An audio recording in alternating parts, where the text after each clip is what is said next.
Hello, may hapon mga ka-sisters, mga laag tanin niyo mga tumigbais. Mga laag ni mga laagan mga ka-sisters, kay newly open mall sa Bais karon. Okay, tanawa ning mga lubi diri nindot kay tanawon og ang kaning sugarcane pertica green. O tanawa, kana siya diha pulong dako. Og ang ilang dalan diri mga ka-sisters perting la para. Hawan kayo napay solar magabi hayag kay ni diri. Tanawa. Welcome to Bais City. Tapos sila dahang kasagingan mga ka-sisters, green kayo.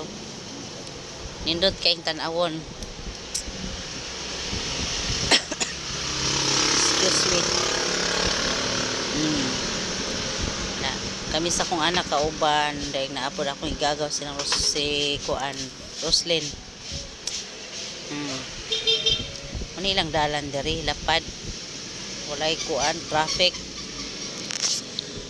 na hapit na mi maabot mga ka-sisters, hapit na mi maabot. Tanawa nindot kayong view mga ka-sisters, marelax ibong huna-huna naabot sila train. Diri ni dapit sa kuan kato dapit sa kanang sentral,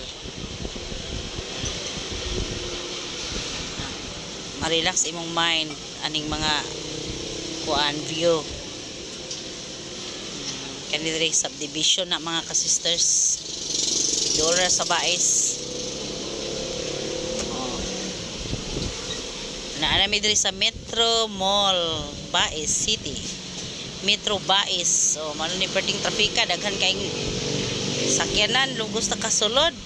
Tanawa mang grocery mi diri mga ka-sisters kay daghang sale na humana jud may pangkuan